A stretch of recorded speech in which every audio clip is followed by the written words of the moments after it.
Subsequently, the President arrived at a public meeting organized at Gregory's Lake in Novarelia. The public at the location lamented to the President regarding issues which have arisen in relation to the tourism and self-employment sector.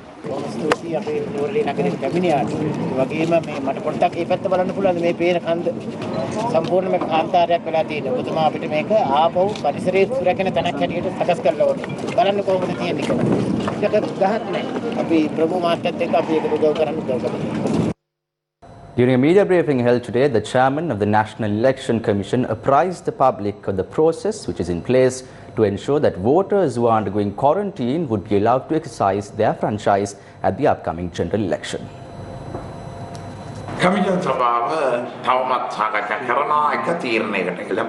The Commission is still discussing that matter. However, it was decided to protect the voting rights of those who are undergoing quarantine. None of them will be allowed to enter polling stations used by other citizens. Therefore, other voters and officials do not need to fear.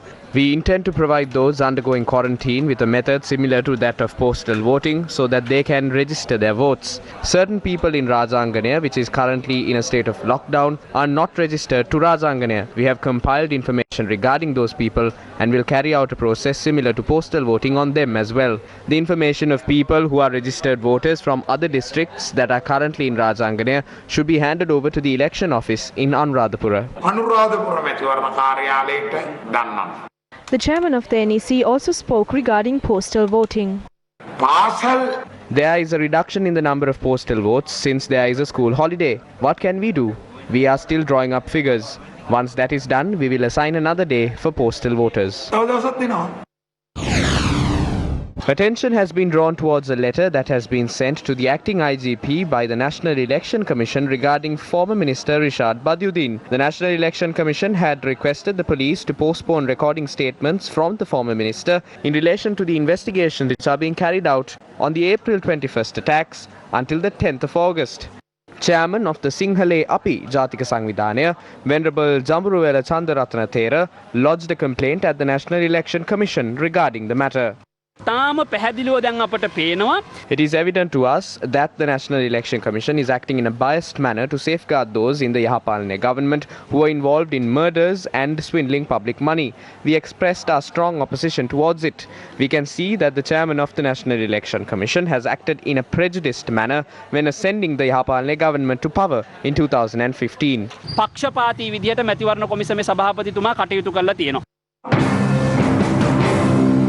The chairman of the National Election Commission has made a controversial statement. Rishad Badiuddin and Ravi Karunanayake were issued summons to provide evidence regarding the April 21st attacks. The chairman had said since they are involved in campaigning for the upcoming election to postpone the probe. He had ordered the acting IGP to do so. This is an unbelievable statement in my opinion. Does the chairman of the National Election Commission have a legal right to issue such an order? When one enters an election, even through an independent group, that person is granted a sort of immunity for around 2.5 months until the campaign ends. Such a provision would signal to criminals that they can engage in any sort of illegal activity while evading police questioning.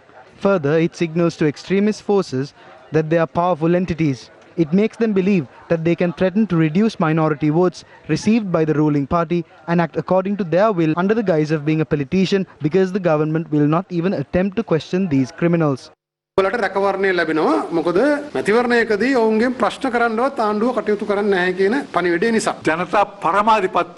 Which events transpired in the country that threatened the sovereignty of the people? What events are currently happening now to that effect? Who are the people involved in these crimes? How are they involved? The people have a right to know. What has this done? This is a hindrance to the people's right to know.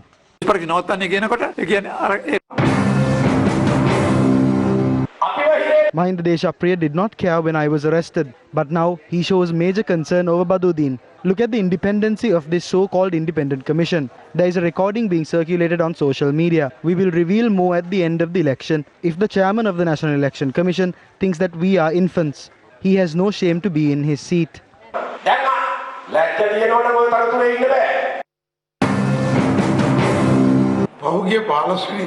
Rishad Badiuddin and Ravi Karunanayake presented 2 letters at the meeting on the 15th. They informed that constantly recording statements at the police has obstructed their campaigning activities. Rishad Badiuddin said that he provided a statement for 10 hours last week as well. Since he has campaign activities in Mana, Vaunia, Mullaitivu, Trincomalee, Ampara and Batticaloa, he requested if we could postpone the process to after the election. Even Ravi Karunanayake made a similar request. We informed the IGP in this regard. I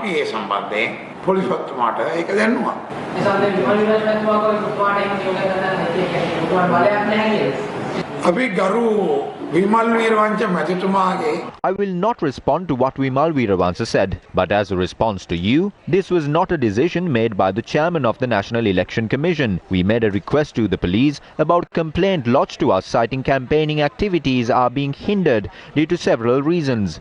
The police has acted upon our request. This was done in 2015 and 2019 both. Even during former commissioners' tenures, they have provided relief to politicians. We discussed about a letter which was sent by the acting IGP explaining facts about the matter. We discussed it. We will consult our legal unit on the future course of action which should be followed, and we will direct a reply to the acting IGP tomorrow.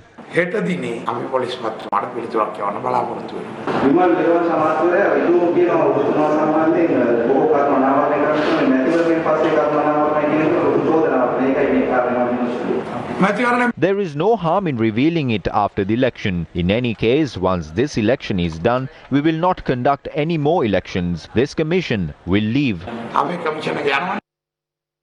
Meanwhile, the 4th Magistrates Court ordered former Minister Rishad Badiuddin to appear before the Criminal Investigations Department to provide a statement on the 27th of July. A statement from the police headquarters noted that the former minister has been informed on 2 previous occasions to appear before the CID and provide a statement regarding the ongoing investigations on the April 21st attacks. The police said the former minister failed to appear at the CID and facts were reported to the 4th Magistrates Court on the matter today. Thereby, the 4th Magistrates Court issued a notice on former Minister Rishad Badiuddin to report to the CID at 9 a.m. on the 27th of July.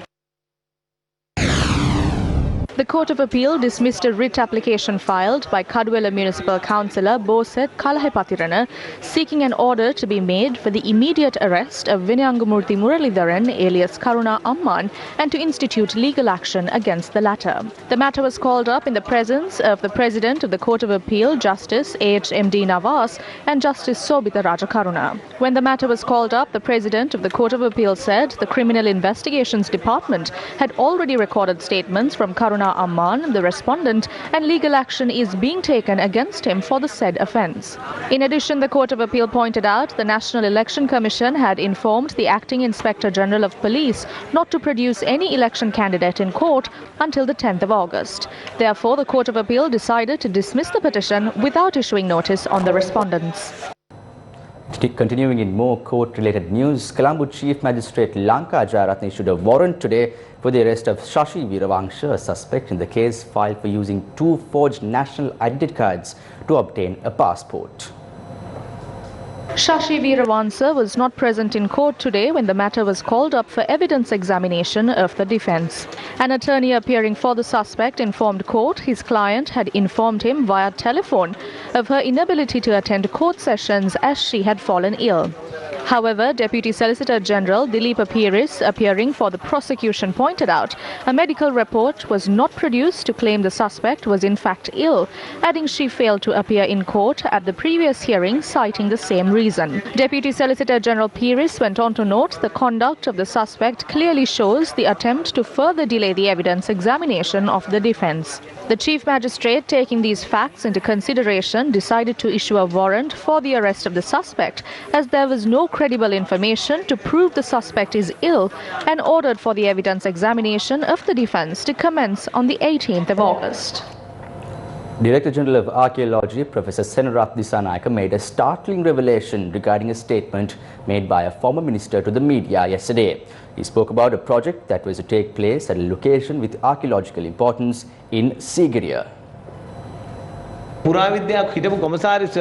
After an investigation into these allegations, the former Commissioner of Archaeology was removed from his position. The cabinet was also present. After that investigation, it was impossible for us to keep him in his position. However, without considering this, the current government placed him back. When the former Commissioner of Archaeology is reappointed, can we expect places of this nature to be protected? There were problems regarding his action when sites like these were being destroyed. As the minister, we made a decision without any regrets. Even today, the correct measures are not being taken. The authority that lies within the Archaeology department is not being utilized. Today, it has turned out to be a political agenda. A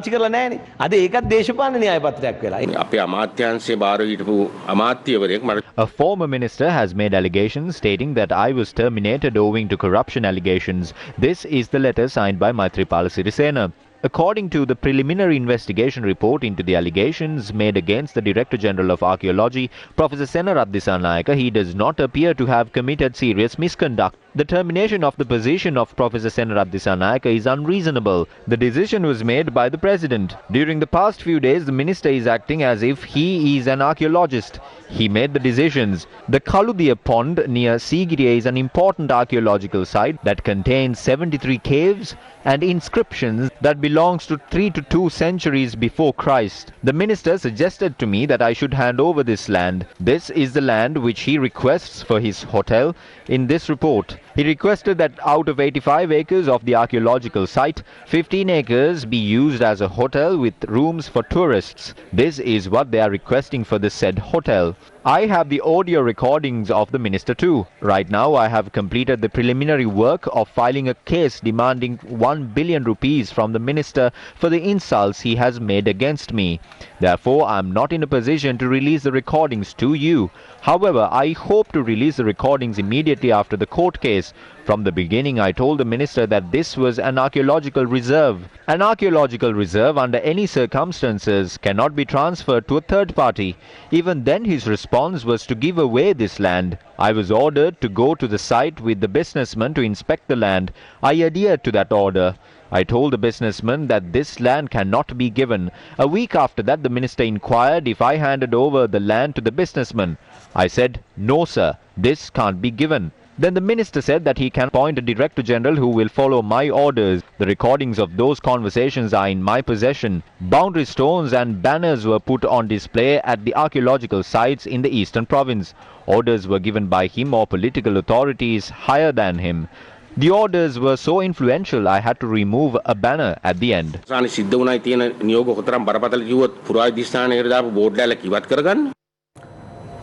Director General of Archaeology, Professor Senarat Dissanayake, says that the report of the committee probing the demolition of a building with an archaeological value in Kurunegala have been delayed. A fundamental report on the matter was supposed to be handed over today. This historic building, which has an archaeological value, was torn down by the Kurunegala Municipal Council last Tuesday night. Although this building was constructed recently, the location is an archaeologically important site. The building has been demolished on the night before the Archaeology Department had planned to carry out archaeological conservation activities on the site. Many parties directed their immediate attention to this incident, and the mayor of Kurunegala, Tushara Sanjeeva, was named as the accused. A number of statements criticizing this act was made by various parties regardless of clergy, laity, ruling party or the opposing factions. I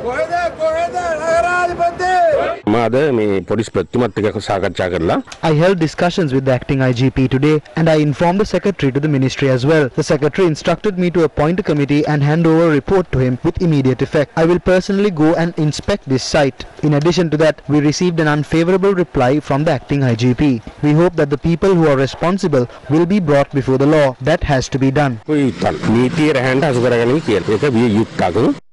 As those views were expressed by the Director General of Archaeology, the Mayor of Kurunegala had this to say.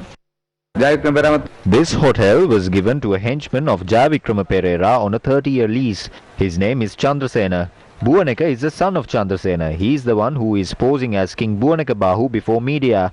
We demolished one illegal portion of this building. We have to ask the Archaeology Department about the archaeological value this site has. Following this statement by the mayor, political leaders of the same party expressed the following views. We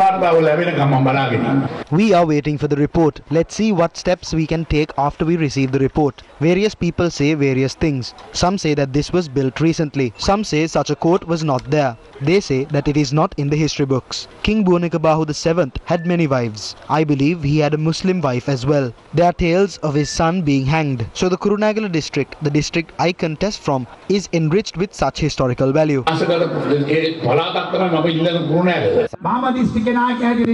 As long as I am leading this district, I will not let any politician touch one hair on the mayor. Those times are over. They can dream on, but those dreams won't come true. I ask the mayor to be careful these days. Against such a backdrop, the Director General of Archaeology made another statement today. The police have to identify all the parties who are involved in this. The Department of Archaeology does not have the right to arrest people or file court cases against them. That process will take time. We have to inspect the officials, and the police have to identify the people who are involved in this incident. We know that police needs information. When I found out about this, I also pointed my finger at some responsible parties. But a much more complex series of events lies beneath this. Inspection activities of the site have been concluded, but we are not done with the field inspections as of yet. We think we will be able to finish it in another 2 to 3 days. That cannot be rushed. So I told the Prime Minister that I would present a fundamental report in another 3 to 4 days. The Prime Minister ordered us to hand over the report by the 23rd. But we explained to him, saying that there are a few practical complications and to give us a few more days. After that, we will hand over the final report. I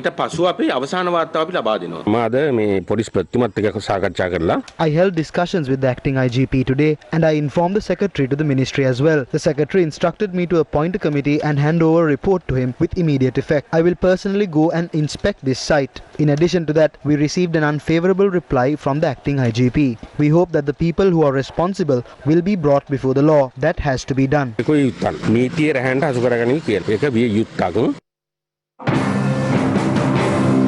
Meanwhile, former parliamentarians Nalin Bandara, Ashok Abesingha and several others engaged in a religious ritual, citing the recent destruction of an artifact. This is the idol Gale Bandara. Gale Bandara is where the tomb of Prince Wathimi, the son of King Bhunekabahu II, is located. The Muslim woman is the mother of Prince Wathimi. Those who destroyed this assembly hall is now insulting Prince Wathimi and his mother, the Muslim queen. So we would like to request God Gale Bandara to punish them for their actions.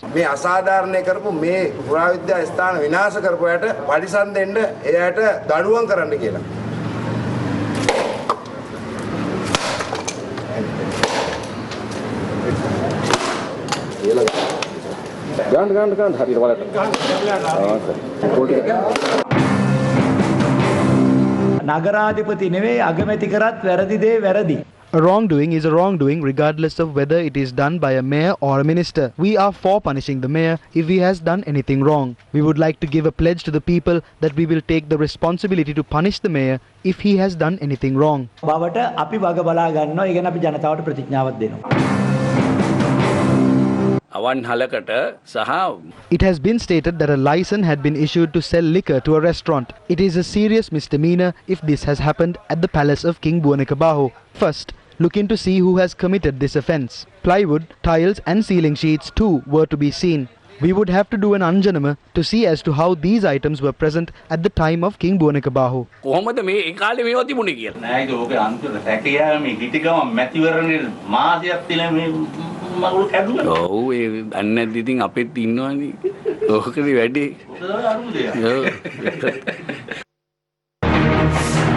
Do you remember? Do you remember how the artifacts at the National Museum in Colombo disappeared between the time period of 6 p.m. on the 16th of March 2012 to 8 a.m. the next day? Valuable artifacts including a gold-plated sword, 7 gold-plated chestnuts and a gold ring studded with gems were stolen. At the time, it was a high-security zone near the Cinnamon Gardens police station. The National Intelligence Office was also located in the same vicinity. Thereafter, a group including Kangatta was arrested. Kangatta, who was in remand custody for years, was released on bail in 2017. This is how the investigation into the Colombo National Museum robbery was swept under the carpet. Will the same fate befall on the destruction of the artifacts in Kurunagala?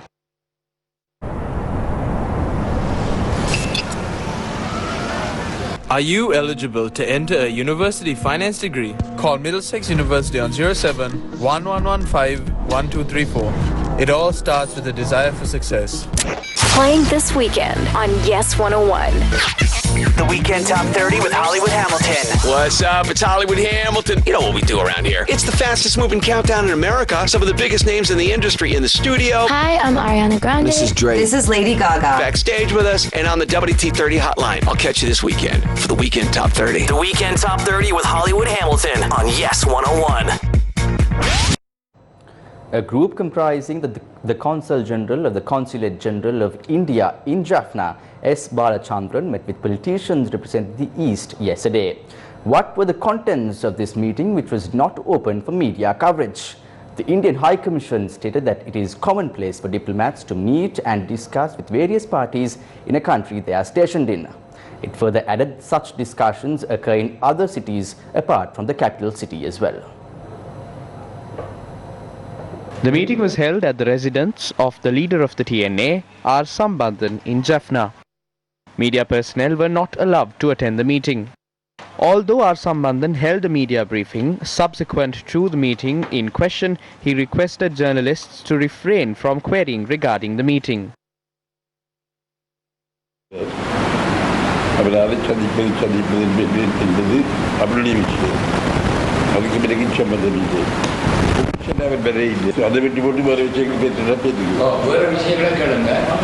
The Indian representatives had held a meeting with another set of politicians at a luxury hotel in Neelaveli, Trincomalee. The group had comprised candidates who are contesting the upcoming general election.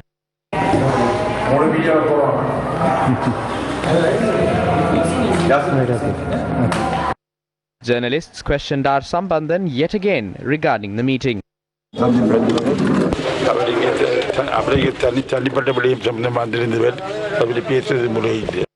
The same Indian representatives had met with politicians in the north 2 weeks ago. They met us as well 2 weeks ago. It was an ordinary discussion. We discussed political resolutions and the contribution of India. India has appointed a new High Commissioner. We could not meet him. We spoke of meeting him after the election.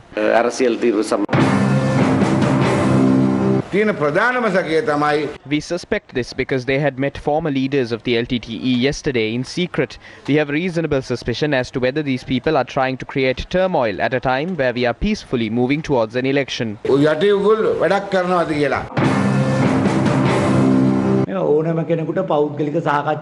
Anyone has the right to hold private meetings and not reveal its contents to the media. We do not reveal what we discuss at our party's Central Working Committee. We discuss tactics which would ensure our victory at the upcoming election. We do not publicize it. I have a serious clash of policy with the TNA, but I respect their privacy.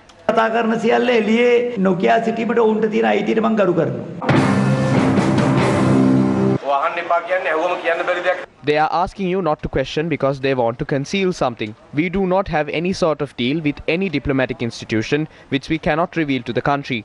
If it is a transaction which cannot be revealed, that is a concern.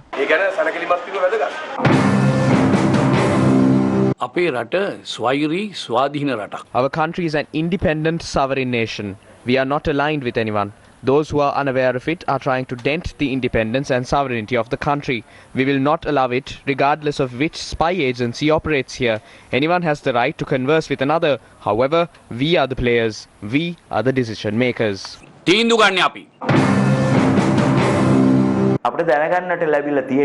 We have received information that prior to the latest set of meetings, representatives from the Indian High Commission have held discussions with politicians in the East. Based on the opinions they had expressed during those meetings, we can insinuate that they are attempting to create a new political force in the country.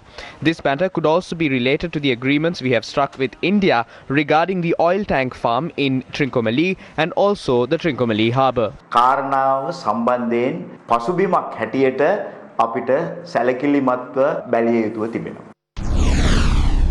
It was revealed at the Presidential Commission probing the April 21st attacks today that Pulasti Rajendran alias Sara, the wife of Muhammadu Hastoon, who detonated the suicide bomb at the St. Sebastian's Church in Katuapitiya, Nigambo, had fled to India by sea in September 2019. Chief Inspector of Police Arjuna Mahinkanda made this revelation while testifying before the Presidential Commission today. He is currently attached to the Investigations Division of the Presidential Commission of Inquiry, probing the April 21st attacks. He said that on the 6th of July this year, he received information through an informant that a woman believed to be Sarah, who died during the explosion at a house in Saindamaradu on the 26th of April 2019, had somehow fled the scene and was in hiding. Chief Inspector Arjuna Mahinkanda further stated that he was informed Sarah was hiding in a village called Mankadu in the Kalavanchikudi area. Following the information received, he had left for Batiklo on the 8th of July to conduct further investigations. The Chief Inspector said, quote, "When we were in Batiklo, we met a person who had seen a woman who is believed to be Sarah. The person whom we met there had seen a cab parked near the road in Mankadu around 3 a.m. on a day in September 2019. He had later seen Sarah and two other men walking along a nearby sidewalk. She had then gotten into the back seat of the cab parked near the road," unquote. Testifying further, he went on to say, quote, "The person whom we met had seen another person in the front seat of the cab, and he has identified that person as Abu Bakr, the OIC of the Kalavanchikudi Police Traffic Division. Then the cab had been speeding towards Batiklo," unquote. The witness also said that it had been revealed to some extent that she had fled to India by boat from Manna. He added Sarah's mother's sister's husband and his brother had helped in that, and one of the suspects is currently in custody. He had also received information that the other person had travelled overseas.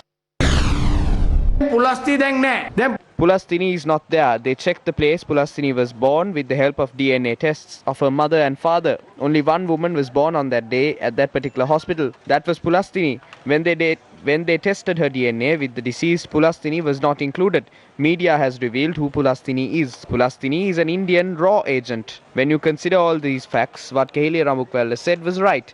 He said we gave money to Zaharan as well as Pottu Amman. This is why Sri Lanka has turned into an unlawful country. They have taken over the power to themselves. Do you remember? By the investigation into the murder conspiracy of former President Maithripala Singh. The Indian national Marcel Thomas, who had supposedly arrived to meet the individual named Namal Kumara and MP Vimal Virwangsa, was arrested. As soon as the individual was arrested, the Indian High Commission office announced that the individual was suffering from a mental illness. On the 27th of February last year, the courts released the Indian national. Where is this person now? Meanwhile, on the 4th of July, complaints were made about a suspicious person roaming around the Pesale church in Manna. It was announced that the same individual who was arrested on the 6th of July in a church in Jaffna was suffering from a mental illness. This person was then referred for medical treatment. For your attention. Meanwhile, Nikkei Asian Review has revealed a discussion that took place between Sri Lankan politicians and a high-ranking Chinese official. Song Tao, Minister of the International Department of the Chinese Communist Party's Central Committee, in June hosted a video conference with leaders of Sri Lanka's major political parties to cultivate bipartisan bonds under the guise of fighting COVID-19. What is the impact of China and India in the politics of our country? Should our politicians allow foreign nations to interfere in the internal affairs of the country in this manner? Accidents at railway crossing due to the negligence of drivers are a common occurrence. However, accidents at the Putlam-Tilladi railway crossing happen not only due to the negligence of drivers. This railway crossing in the Thillayadi area on the Putlam-Colombo main road is a highly dangerous location for motorcyclists. Residents of the area claim that the number of accidents is higher during rainy days.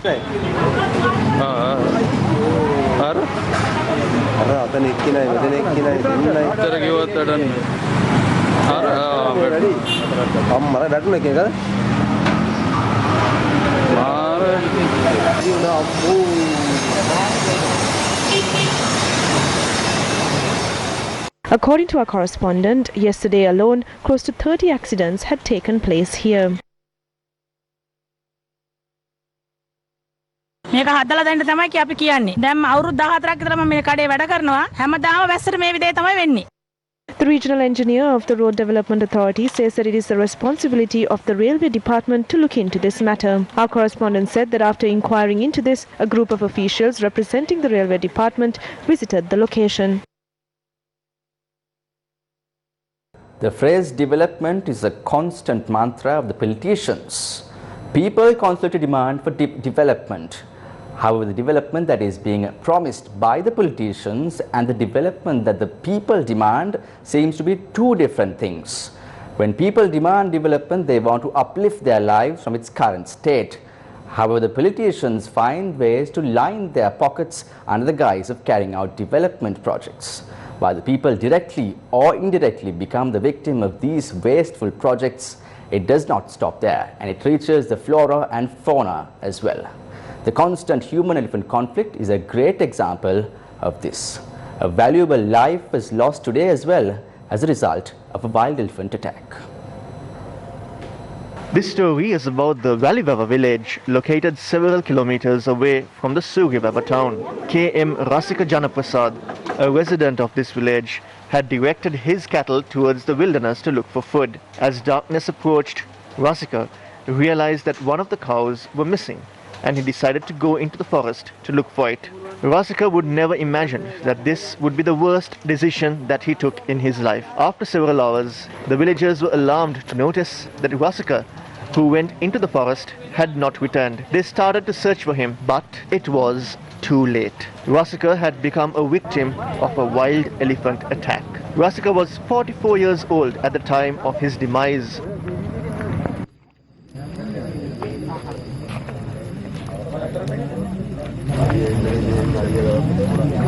He was married and was the father of 2 children. Out of the 21 Grama Seva divisions in the Suryavava Divisional Secretariat area, 18 of them faced the wild elephant conflict. During the past few months, 3 deaths were reported in the Hambantota wildlife zone alone as a result of the wild elephant attacks. The villagers claim that the elephants reached the village like this as a result of the large-scale deforestation that is being carried out under the proposed wild elephant reserve in the Hambantota district. It is therefore evident that both the elephants as well as people have fallen prey to ad hoc and wasteful development activities. The land has been cleared off by officials. They are going to do this to provide the land to those who are close to the officials. Ask them to take these remaining land as well. They are going to cultivate on the lands that the elephants live. The elephants are reaching the village as a result. Is it the same everywhere? This footage supports this claim. The businessmen have taken steps to destroy hundreds of acres that would otherwise serve as areas that the elephants find shelter, food and water. This is how the forest areas near the Valivava village are being destroyed. The officials do not seem to have the same interest they have to clear up land for the businessmen to protect the lives of the people living in these areas. This is not a clip from a documentary, but the footage captured in the Valivava area during daytime. Can the value of this life that was lost be measured? The people do not have the rights that the elephants have. They only care about the people because of the election. This is a rural village. These roads have been repaired, but that was not done for our benefit. This was done because they needed to reach the airport. The electricity has been provided in the same way. A wild elephant attacked me when I was on my bike with my 2 daughters. This was while I was on the main road. This needs a solution because we could also face the same fate. The person who died was with me in the tent. They developed the road and built airports and did all of that, but was not for us. We are people who live off daily wages. Similar footage was captured in the Hambantota town last evening. This footage shows how unsafe both the humans as well as the animals in the Hambantota district are. This is near the Mattala entrance of the Southern Expressway. Last year, Gammadda, along with the University of Peradeniya, carried out thorough research into the human-elephant conflict in these areas. This research shows that if the forests in the area are destroyed like this, the human-elephant conflict could intensify further. When will the proposed Wild Elephant Management Reserve be gazetted? When will the officials be prudent enough to find a lasting solution to this issue?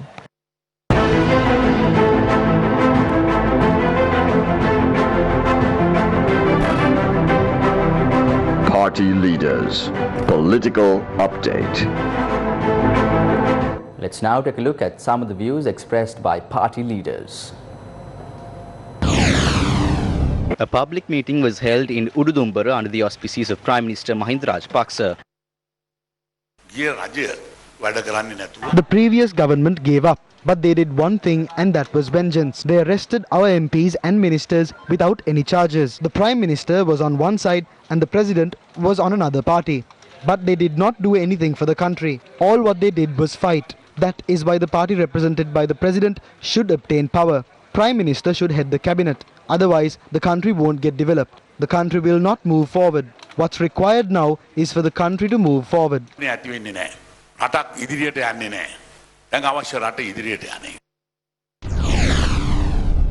Leader of the Samagi Jana Balawega, Sajith Premadasa, attended several public meetings in the Ratnapura district today.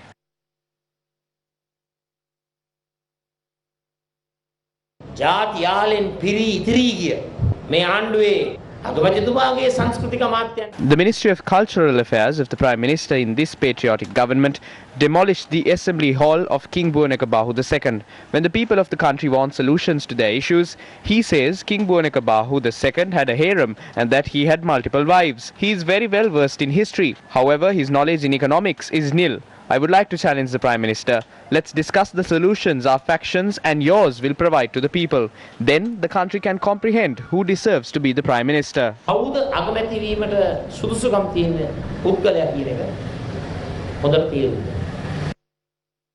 Several candidates of the Samagi Jana Balawega, including its leader Sajith Premadasa, attended the event.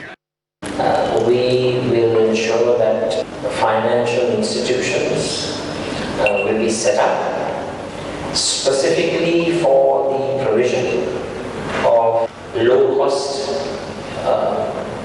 capital for the business startups. So the first thing we will do is we would use the fiscal instrument of taxation, provide tax relief, and provide a decent interval for the businesses to grow. Access to technology. One of the major steps that we have to take is far-reaching reforms in campaign finance.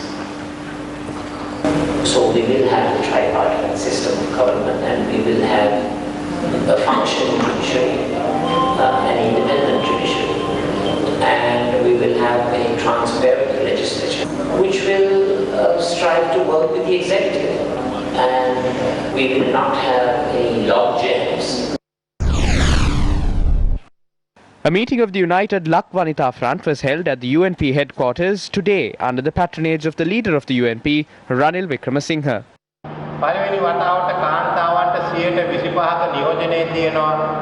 For the first time in history, female representation is at 25% at our Pradeshia Sabhas. The government failed to control the spread of the coronavirus. According to the latest studies, it affects females the most. The apparel industry has crumbled.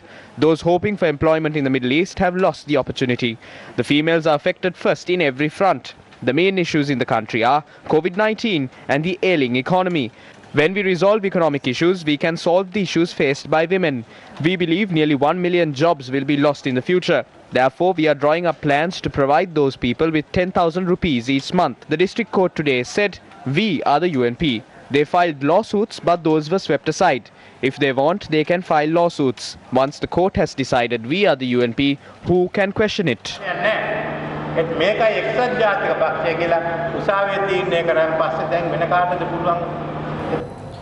Professor Sujiva Amarasena, the Vice-Chancellor of the University of Ruhuna, says that the number of students being enrolled in universities could be increased through online learning options.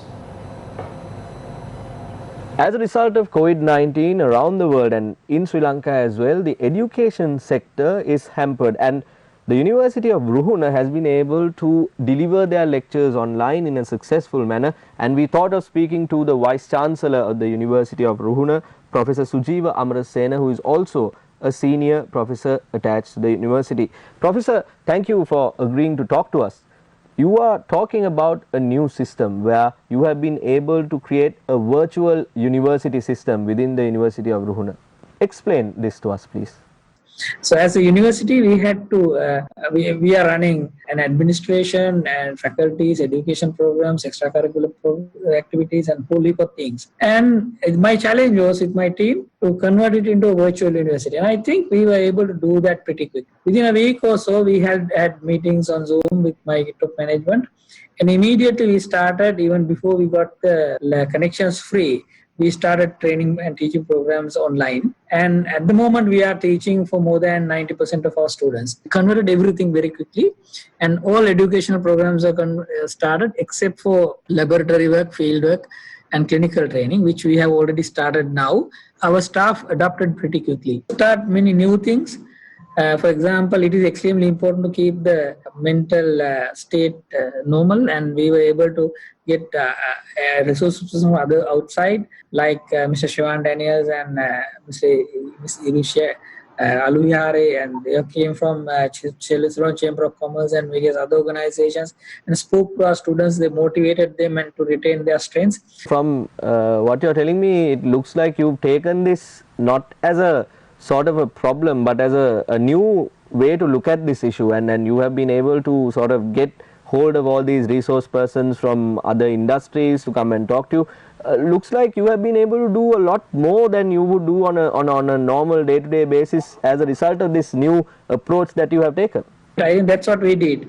And in fact, one of the new things that happened, we started giving advice on taking new initiatives. University, once we really started, we started some business ventures, including an ICT project where we started as a computer assembling, repair and assembling unit with our own technical staff. I think all our faculties are thinking that way.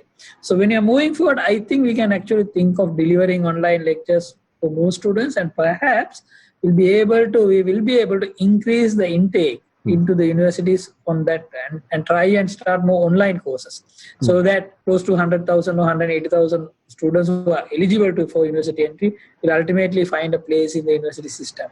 And if all universities do that, I think we should be able to do that. I think that should be our challenge. You are bringing us to an interesting point now. This example that you're giving to the other universities is also important. You are saying that you will maybe able to increase the intake also. What is your message to other like-minded universities, maybe be it local? We are proud of the education that is provided in our local university system. With that in mind, what is your message to the other like-minded universities who are maybe willing to explore something like you have done? Now we have found that students have started liking online teaching, and they have said, okay, participation is much more than in-house learning for online teaching. And that's less costly because they're at home, they're learning from home, and there is a lot more interaction actually. The students who don't ask questions inside the classroom are asking questions online. And I think with time, we will see all universities going up on this ladder. And I'm sure all of us know very well about these developments and these trends now. Capability is always there. If you believe in it, I think that's a message for the universities.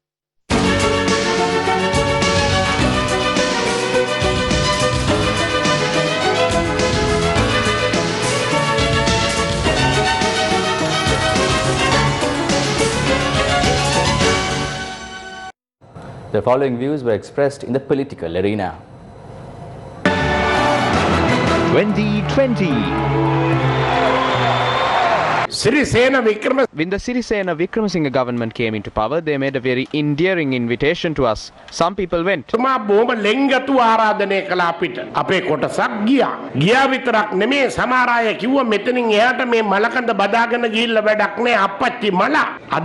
Some people cannot remember the history.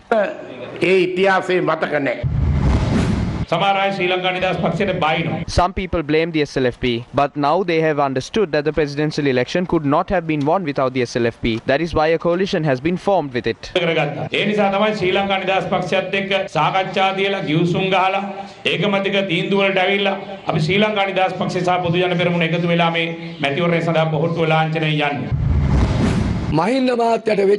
Don't let what happened to Mahinda Rajapaksa happen to GR. Maitri, Ranil and Sajit are gearing up to form a national government. By doing so, they are trying to disrupt Gotabaya Rajapaksa's journey.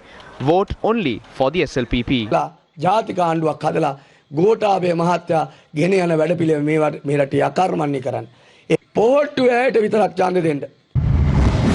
There are a lot of people who are not suitable to be in this group of 225. It is because of equal representation that these internal divisions have taken place in parties.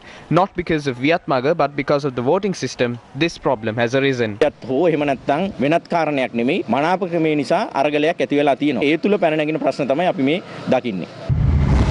I am against misusing the name of Viatmaga. That is unfair towards the real members of it. There are people who joined Viatmaga nearing the presidential election.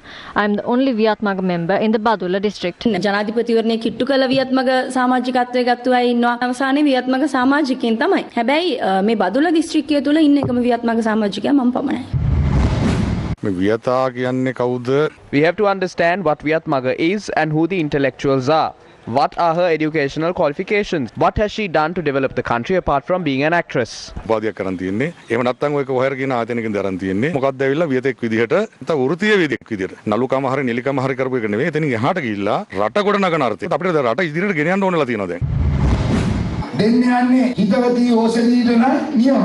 can I contest when people like them contest the election? Oshadi will cross over to our side. Then they will make many stories. She claims that she is from Viatmaga, but I do not know what sort of intelligence she possesses.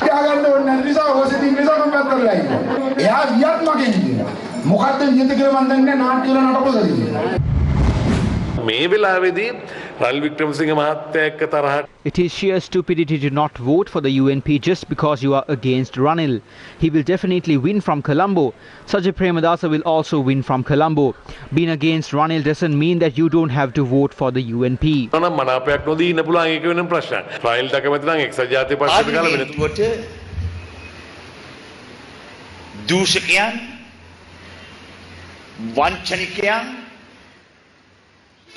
පගාකරුවන් මිනි මරුවන් ස්ත්‍රී දූෂකයන් ළමා අපචාරකරුවන් casino කරුවන් කුඩුකාරයන් ජාවාරම්කාරයන් යවන්න එපා. Think before you vote.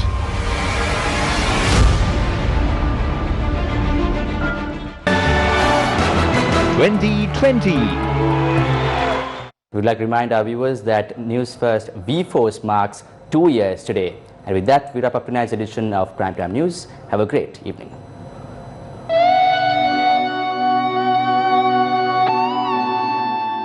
Two years ago, on a day like today, the Government, the VForce, a force that can lead the nation, was created. As its first national initiative, the Government, the VForce, a group of volunteers aspiring to make a change in the country, gathered to carry bricks that were brought for the renovation of Sigiriya to the top of the rock fortress. This may sound a trivial task, but these bricks were below the Sigiriya rock for over 6 months before the VForce embarked to carry out this project. The VForce then turned its attention to fulfill its duty towards Mother Nature and carried out a project to plant 4,000 saplings in Ratnapura.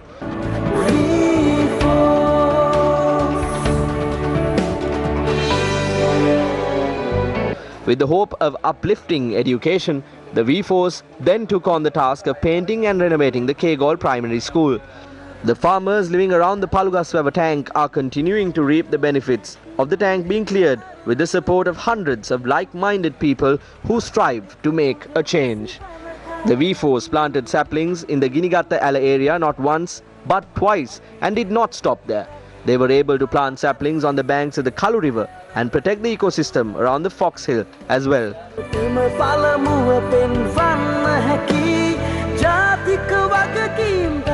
VForce paid their attention to several other aspects: clearing the road to Adams Peak, helping those who are addicted to substances, educating the people about dengue, carrying out workshops on life-saving, sports activities to encourage youth participation, and leadership training are some of these areas.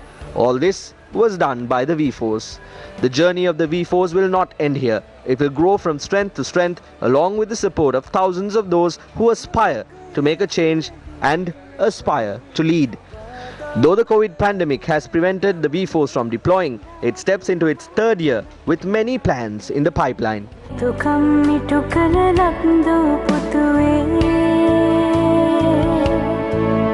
අපි ගැන විතරක් හිතුවා ඇති